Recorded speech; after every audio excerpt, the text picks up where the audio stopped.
Magandang tanghali po mga paps. Ngayon nandito ako sa Antipolo, dito sa road na papuntang Shopwise.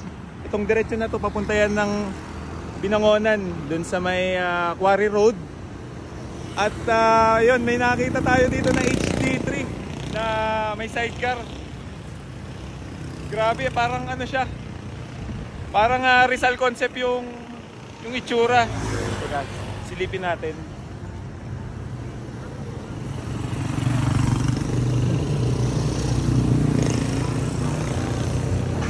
Ayan, tingnan nyo mga paps, oh.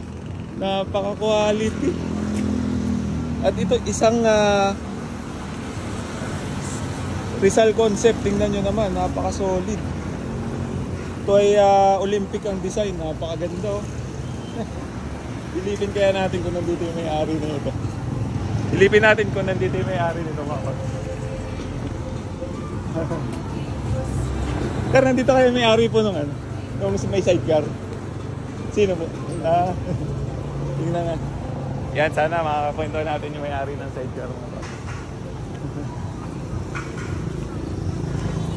Asan? Nandun. Baka nagpapahinga. Dilipin ko lang. Ayan. Ay sir, ikaw yung may-ari ng sidecar. Nung tawag din? HD3. Ay, ito pala si Pops. Ang pangalan po ulit, Pops? John Joseph. Ayun, John Joseph. Ayan, shoutout. Nakita ko yung HD3 mo. Baka busy ka, sir. Hindi naman. Papunta kasi ako ng Binangonan. Ay, ito, galing ako ng Shopwise. Nakita ko yung HD3 mo. Parang, tanda ko na, naipost na natin yan, ano. Ay, pwede natin i-flex yan, ano. Ayan, bali mga Pops, na-meet natin si Pops John, ano pala? John Joseph ng Antipolo ba? Ng Morong. Ayan, shoutout kay Pops. At ito yung sidecar na HD3 niya. Napaka-solid, Pops. Ganda. Anong size nung ano mo ito? 23 po. 23? 23 yung size niya. Oo. Napaka-solid. At silipin natin yung makina nung kay Pops. Ayan, parang habulin na ng gamit mo, no? Na tuti. At ito anong... Habulin tsaka PTT. PTT? Itong ano to? RXT 135. 20 ano yan? 24? 24 po stock. 24 stock. Napaka-solid ng pagkakagawa ng sidecar mo, Pops.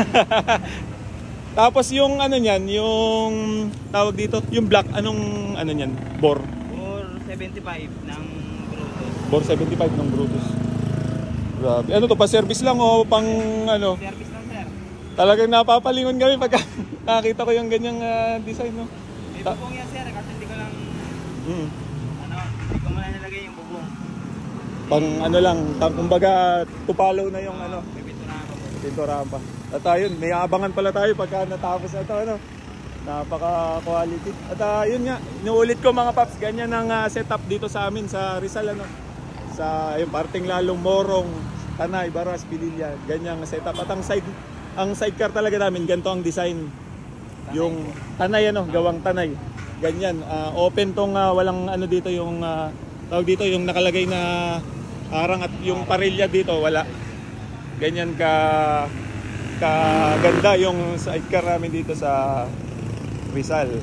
At ano pang mga plano mo dito, sir, na ano na i-set up? Stainless ko lang yung bubong. Stainless na lang yung bubong. Stainless yung pinaka niya sa lagay ng bubong. Ganda. Tapos yung ano nito, anong na silencer? At yung silencer, sir, gawa lang eh. Pero ano parang tawag yun yung malutong. Opo, malutong. Pero hindi siya sobrang lutong yung gawa ng Tanay. Oo. Kasi gawa lang po dito sa Antipolo yung silencer eh. So, yun. Napakaganda. Quality. 2001 model po yan. 2001 model pa. Oo. G-flex lang din natin. Ayan. At ito, naka-ano na rin siya, oh. Quick throttle. Naka-stainless, of course. Naka-stainless na tapaloto. Ayan. Talagang nakakatuwa kasi ako nakakita ng ganyan dahil Hilig talaga natin yung mga 2-stroke, lalong-lalo na yung Brutus tsaka HD3. Nakapalo ako sa sir eh. Ha? Nakapalo ako. Salamat. At yun, na-share ko din at nakita ko yung ano mo, yung HD3. Yung Ano, isa po na sa bayaw ko. anong ano naman yun? 2000 model. Model na... Naka-Thai concept ko. Yun po yung una kong motor na D3. So... Hindi po ang ganito kasama na po yung sidecar. So yun, ano pa? Pinaprocess pa rin yun. Bubuin pa yung isa. Buo na po. Buo na. Single lang po. Single lang siya. Ganda ng pagkakagawa. Yung sidecar mo, ano? Saan gawa yan? Sa Tanay? Tanay po. Pero Tanay. dito ko na nabili sa Tipolo eh. Oo. Talagang ano, nakakatuwa. Ganyan kasi talaga yung ano, setup dito sa atin. At, nakakita ko talagang ano, hindi ko mapigilan talagang lapitan. Service ko yan sir sa Tanay. Pag umuwi ako ng Tanay. Saka sa Tanay pala? Sa may palengke po, sa may Barangay Wawa. Barangay Wawa? Opo. Ah. Sa may sala po. Sa may salangan yung pa ganun. Opo. Baka may gusto ka i-shoutout doon sa mga tropa mo sa Tanay. Shoutout ko po yung mama ko sa may Wawa. Wawa. Ang pangalan ni ma'am? Yolita Tibay. Yolita Tibay. Yun po, shoutout po ma'am Yolita Tibay at napakaganda po ng tricycle ng anak nyo. Ito talagang nakita ko, napatigil pa po ako dito sa Antipolo. Galing po ako ng Shopwise. Kaya ito, ang dala ko ngayon, ito yung pick up namin. Dahil pinag-drive ko si Papa dun sa may Shopwise. Ha? Ganda rin po ng Brutus po. Binali ko siya sa stock. Yun po yung gusto ko dapat eh. Oo. Nangyari dito. Stock lang talaga siya. Sawa na ako sa street bike eh. Gastos. Gastos, no?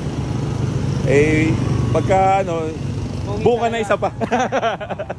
May dating talaga pag mga stock talaga na may store lang sa stock. Kumbaga nakikita yung pagka-genuine na. Ganun. Yun ang nakakuha ko, hindi siya ganun. Actually, wala Brutus siyang... na po talaga yun, sir. Brutus siya. Original siya na Brutus. Pero... Hindi siya naka-black. Brutus. Stock standard. Lahat siya... Standard. Nakuha nyo, naka-Brutus talaga na black. Kulang-kulang lang siya. Wala siyang maskara, wala side mirror. Ako na yung unti-unting nagbuo. Binali ko sa original. Ayun, ganun.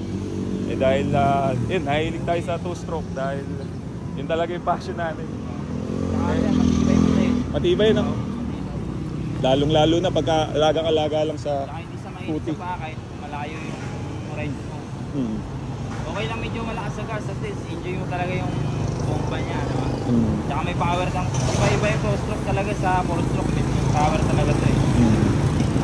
Talagang kasi kumbaga yung 2-stroke kasi yan yung kasarapan yan lalo na pagka uminit nga daw yung yung makina. Yan lang, yung problema na ito, pag sobrang tulin mo na, overspeed siya na, bubigay yung overheat, lumalabas na yung overheat niya. Kasi masyado na malaki yung piston. 75 na lang Brutus. 75 na ba nakakabit dito? Piston ng Brutus. Puro 75.